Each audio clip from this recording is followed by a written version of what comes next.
Hi friends, welcome back out to the garden. You're at that 1870s homestead and I'm Rachel, and I added a flower bed around the front side of my garden this year. Hold on, let me mute my phone. Messaging's flying back and forth. Okay. And I haven't really given a true update of how things are doing. I've bragged about it a little bit. I know some of you have leaned way over during garden videos to see if you could capture that sneak peek. And I think I've posted like some pictures of flowers in Instagram or Facebook. But today I want to bring you an update of how everything is going, I think. So I told you guys in that video, like I love a really full flower bed, jam-packed. Pack it all in there. I don't want to see any empty spaces. Typically you don't really achieve that till like, you know, maybe year 3, 4 of a flower bed. I achieved it 1 month in. And that's what I think I planted 112 plants that day. I'll throw a clip right here what it looked like when I planted that flower bed. And I was so super proud of it. It was a design in my head and I just went with it, went to the nursery and got plants that I thought would bloom spring through fall. And so far, since I've planted, I haven't been without something flowering. And I think it's going to continue all year long. So let me take you through and show you how everything's growing. So this is the first flower bed in the small section in front of where my green bean trellis and my chairs are. And it's filling in super nicely. I've added a few things since I last talked to you guys, but the roses have been in constant bloom. The clematis that's growing up right directly behind the roses has bloomed. I think it's pretty much done for the year. I don't know if a clematis gets a second bloom or not, but it was beautiful when it was showing. I did successfully transplant a chamomile out here in 2 borages. The little succulents are growing good all between the logs. Like, look how big this one is. And my calendula that I planted from seed is growing all in so super well. I have cilantro that has gone to seed and flowering that I will just let it flower, go to seed and drop it seed and hopefully get a fall harvest from it. Oregano really filling out. My red morning glories are growing up the trellis well. And I have a couple sunflowers. What else is in here? A lupin, I think, or a delphinium. And now how beautiful is this? Can you guys believe how full that is? Crazy. The thyme is flowering right here. Tons of my succulents just creeping over. Oh, I'm so in love. I am just so thrilled. So thrilled. So let's come in and let's take some sneak peeks. So I didn't keep a record of everything. Look at these bees just loving this bee balm. They are all over this, just doing a great job. I didn't keep all the tags for everything that I planted, but I am excited. This one's just getting its little leaf or flower buds, and it's this beautiful delphinium. I can't wait for that to come out. I have tons of lavender in there behind. Like I said, the bee balm, tons of creeping thyme, my sweet yellow rose. I'm so surprised that the lavender's doing as well as it is. It has not stopped flowering since I planted it, and it has grown so much. I am coming through here from time to time and just pulling little weeds, not too much. So this is a beautiful sunflower that is getting its first flower head. I Had my lupin right there that has finished. Another bee balm with bees all over it. The wormwood has filled in really nicely. Again, just more lavender, more creeping thyme for ground cover, and I am beyond thrilled. And then of course I have the rhubarb as the backdrop to this flower garden bed, but it's inside the garden and it looks really, really lovely when it's nice and full. Now I've done a big harvest on it, but it's this really pretty green backdrop that makes all these colors really pop. Okay, we're at the second trellis and here's my second morning glory. Let me show you up top.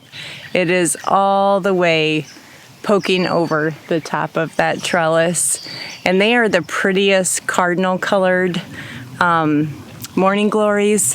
I grew them up front at the house last year and we saved seeds, so I'm excited to see them come back. And again, just a few random weeds, nothing too major. We just filled these garden beds with topsoil, and then in each planting hole I mended it with a little bit of peat moss, some perlite, and some all-purpose fertilizer when I planted all of these.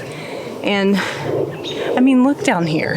This is ridiculous. I mean, this little thyme was like this big, and everything is just filling in so good. So this is a beautiful, gosh, the name always escapes me when I'm out here. Medicinal herb. That is a good astringent. I'm thinking I'm going to be right back with you. Yarrow. Yarrow. Somebody did say that ornamental yarrows don't have the same properties as wild yarrow. So I do need to research that a little bit before I would try to make a tincture and everything. That was the intent of it though, is to have some beautiful medicinal herbs in here. And I just picked these up at the nursery not knowing a difference that yarrow is yarrow. But they have been flowering gorgeous. I have meadow sage back here, the beautiful purple. That's a black-eyed Susan right here that is just getting its flower heads. Another rose. I'm pretty much, I mean, there's a few little wood chip paths, but that's okay. I mean, I am thrilled with how this is filling in. And we still have about a third of the bed to go, so let me take you guys down there.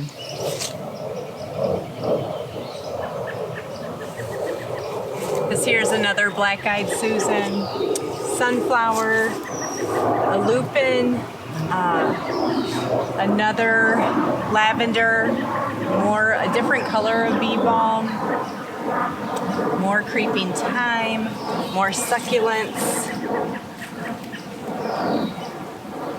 I'm not sure what this guy is going to be. He's something. I don't remember. More calendula.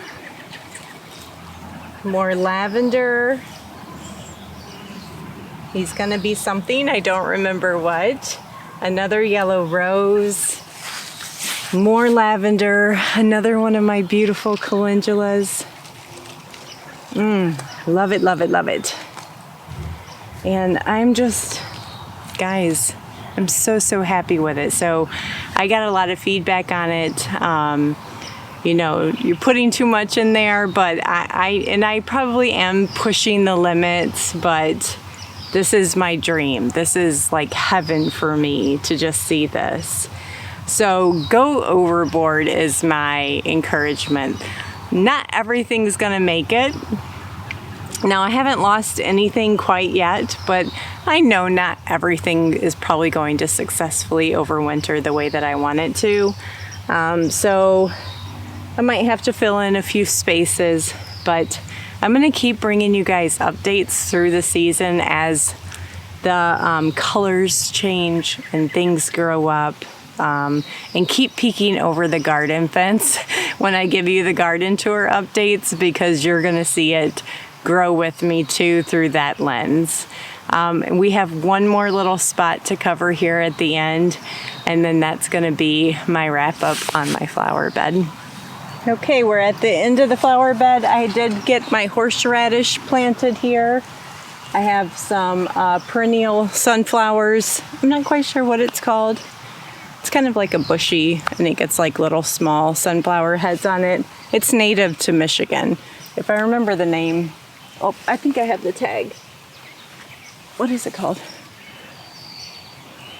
Heliopsis? Heliopsis perennial. Anyway, when you see it growing on the side of the roads, it just looks like wild sunflowers.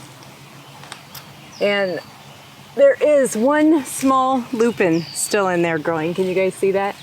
And another big sunflower. I did transplant some of my perennial sorrel, is directly behind that. It went through a lot of transplant shock because I actually just dug it up bare root, and it sat in my garden like that for probably a week and a half before I transplanted him. So he's going through some transplant shock, but he's going to do fine. Now you will see, yeah, we mowed the other day. This does take some management with if you don't bring out your, weed eater tool every single week. So I probably only have, Todd is the lawn management guy. He probably weed eats it once a month, and that's about all that we do. If it gets seedy or too tall, I'll just rip it back, just so I don't get any accidental grass seed in the garden bed. But I love it. And I would encourage you to add all the flowers and all the beauty to your garden. As you can see, it's bringing in tons of pollinators. There's so much in here for me to harvest for medicinal uses and culinary uses. And it's just a thing of beauty. Absolutely stunning. So thanks guys for coming out and checking out my flower bed and just letting me brag a little bit to my friends. I don't get to show many people, so it's been a lot of fun to share it with you. Talk to you guys later.